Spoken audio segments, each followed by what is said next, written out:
Hi. So my conversation is the spark that will get the rest of us talking, recognizing, supporting, but more importantly, being a lot more open to a conversation that for a lot of people is taboo, and that is mental illness. And for me, I've started with depression.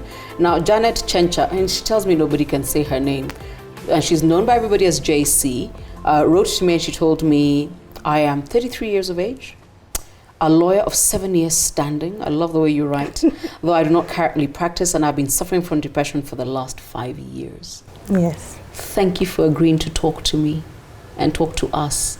Let me ask you something. Yes. Did you find out through being diagnosed in the last 5 years, or did you finally accept? Which one happened? Both, though the acceptance came first. Okay. So when I accepted I am depressed, and I was trying to positive think it away, exercise it away. I'm in a fitness group. So if you do enough Zumba, the endorphin high exactly should make it go away. So that's what I thought. Didn't I? I tried, it didn't work. And then one day I think I was really feeling like I was in that dark hole. So I shared with the group. And then one lady approached me. Yeah, she approached me. She's a psychiatric nurse in US. Yeah, so she told me, from the way you describe yourself, I think you're suffering from clinical depression. What did you say? To her? No, what did you say to that group? Because she's the one who recognized what you said. Yes. But what did you say to the group? You said, I feel... First of all, I was apologizing for not having posted in a long time. Because I told them there's a time that I feel I have only so much energy for life. Yeah. Yes, because I'm a businesswoman, I only have energy for that business. I have no energy for anything else. I can't exercise, I can't do anything else. So, and then she had seen my struggles, trying to get on the exercise bandwagon, falling off, getting on, falling off. Yes, and which we all do. Everybody buys gym membership and then doesn't go after February. But not because you fell into a dark hole, because I used to describe it like that. I fell into a dark hole. Oh, really? And I will meme it, yeah. So out of the group you shared it with, one person recognized it? Yes. And then once she did, I talked to another friend who was a doctor, who referred me to now a psychiatric doctor in Kenya. Wow. Yeah. And when your first meeting with the doctor, first and foremost, how did that feel? I'm going to go and see a doctor because... Actually... Or you're beating yourself up. Does this mean I am crazy? It took time between my friends intervening and me seeing the doctor. I remember I went to the doctor because I was feeling like I was this close to becoming crazy. Yes. Describe crazy. I don't know. Because remember, as Kenyans, we use terms so loosely. You're crazy. She was acting crazy. So describe crazy. First of all, I felt very, very overwhelmed. Okay. And for some reason, I used to look at, you see the people on the road who'd like remove their clothes and go. I felt a kinship. A kinship with them? Yes. You're like, I get you. Yes, exactly.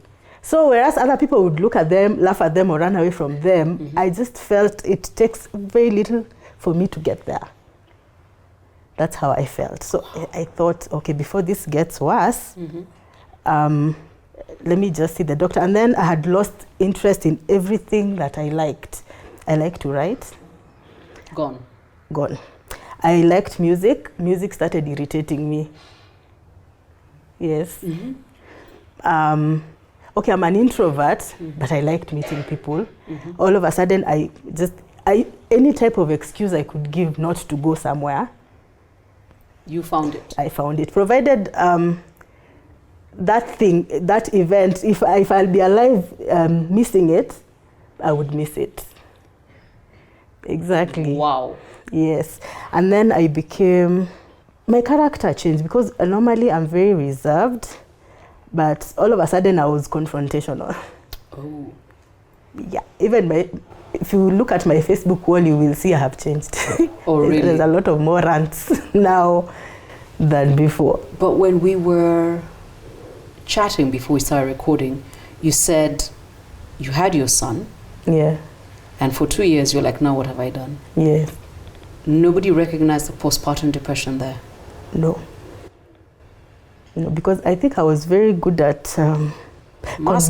convincing people everything was fine. It's fine. Even my husband did not recognize it at all. Even my doctor was shocked. He didn't see it at that time. But then you told me, there were other circumstances. You had lost your father 9 days before you had your son. So I guess everybody thought, niyo mambo inamsumbua. That's what's bothering her. Yeah. So when you finally saw the psychiatrist. Yes. Uh-huh. So I went to the psychiatrist. The first thing she had me do was to do some blood tests, just to rule out any other thing like hormonal issues, yes, disease. Of course. Yeah, and then now she talked to me. When she talked to me and heard about my story and what I was experiencing, she told me I have clinical depression, anxiety, and sleep disorder. Yeah, and at that time... Yes, on your email you told me you're available on the phone until midnight. Yes. I didn't have to tell you, JC, I am asleep at midnight. In fact, that was putting it lightly because I sleep at 5 a.m. Yes, so I'm awake the whole night. Then I sleep at 5 a.m. I remember the first time I went to the doctor, she gave me medication that was supposed to make me sleep. So, and it was powerful. Like if I take it within 30 minutes, I'm out. You're out. Yes. But the brain is a powerful thing. Oh. Yes. So the brain was telling me... I should not be sleeping. Yes, I should not be sleeping. No. So I don't take the medication until 5 a.m. There you go. Yeah. The mind is powerful. Very much so. It's powerful. So you finally do get onto the medication, you see the psychiatrist. How do you tell your husband? How do you tell your family? This is what I'm suffering from. I tried. I told my husband before I went to the psychiatrist. Then he was like, it's okay. And then I remember when I went in for the first time, I had gone home. I had gone to my mom. So when I told them I'm going to the doctor, okay, they were fine with me going to the doctor. But when I said I'm taking medication, they're like, eh. They were like, no, you need to find another way, not medication. Because they said this medication, if you start taking it, you'll be stuck with it for the rest of your life. And I told you I'm going to qualify this, and at some point, and the way I'm doing this conversation is I'm going to start with the life experiences. We'll unpack that, and I will bring in the experts towards the end, because I do not want your experience, your journey, what you have felt, what you've known, to be clouded because people are diagnosing you. But let me put it this way. In a world where there are people who, minimum, 7 cigarettes a day, somebody's telling you not to take medication that can help you. In a world where there are people we know right now who are watching this YouTube video who cannot sleep with at least 2 beers, they're telling you don't take your medication. I got problems with that. I got problems the way people think that you can't have what you really need. But they can literally medicate themselves with alcohol, medicate themselves with other things, and judge you for taking proper care of yourself. I find that ridiculous. So I'm on your side. You gotta do what you gotta do. So here's what I wanna know. When you finally saw the doctor, fine, you told your family, they're like, hey, you're seeing the doctor, is fine. But you're taking medicine at Tutaki. How about your husband and your children? Okay, my husband was okay with the medication. He had no problem with it. But I still felt like he did not understand the magnitude of your issue, of what was going on in my head. And I don't want to speak for all men, but sometimes I think they act obtuse, like they don't want to see what is in front of them. So I had to actually break it down. And I remember I always said, when I get married, I'll not be those women who nag their husbands, blah, blah. But I had to like sit him down and tell him, boss, skiza. Yes, this is what I am going through. And if you're not careful, I will be gone. Then how will you cope with the children? So you actually sat your husband down and said, I'm not nagging. I need you to understand. Yes. And then what had triggered this, hadn't mentioned, but somewhere along my journey, I started developing irrational fears. Yes. For example, I would think if I took a matatu to town, I'd get into an accident. So that is why I never went anywhere. Then, what do you mean never went anywhere? No, I don't go anywhere unless I have to. I don't go anywhere. Because, okay, I'm lucky my business is... Yes, it's yours. It's around the house. Uh-huh. And then where I live in Rongai is near the park. Sometimes you will see warthogs roaming. Maybe at night you might see a hyena. So I'd tell myself, okay, so there are warthogs on the road. This is food for predators. So predators must be somewhere around the corner. So I'm not going out to go walk. So you just stay in the house? Yes. I just stay within my 4 walls. I don't go anywhere. So I thought, okay, this can't be good. And this person is not seeing this is not good. So I told him, you need to observe what is happening and see that I am not going to a good place. Okay. And finally, I think he heard, because of that fear of going anywhere, I stayed several months without seeing my doctor. So basically, I was medicating myself. Whoa. When you say not going anywhere, even you don't see your doctor? No. Because if you enter a matatu, you shall die. Yes. Okay. Yes. So I didn't see her for several months until one day I said, okay, what you're doing is wrong. At least a huge part of my mind is still rational. So I said, you see, when you're taking medicine, sometimes it's changed. It is. And I really wanted it to be changed because it was making me gain a lot of weight. But I wasn't seeing the doctor, so I had to keep taking the same medicine. So I told him, the only way I'll be able to see the doctor is if you take me. Okay. And I told him I needed him to be more concerned, like find out, have you taken your medication? Okay. Do you have your medication? Yes, do you have your medication with Have you? you seen your doctor? I needed him to ask me such questions because he's the person who is closest to me. And he got it? He got it finally. Good man. Yes. Good man. And so we went to our first session now with him. Okay. And when we went with him, I think it really helps when you go with somebody. Because like I say, I am a very logical person. So there are some questions the doctor will ask me and I will give her the answer she wants to hear. Aha! Not what she needs to hear.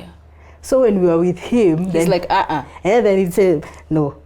Because one thing she asked me, like, do you still drink? I was like, just a little bit. Then he's like, no, she drinks every day.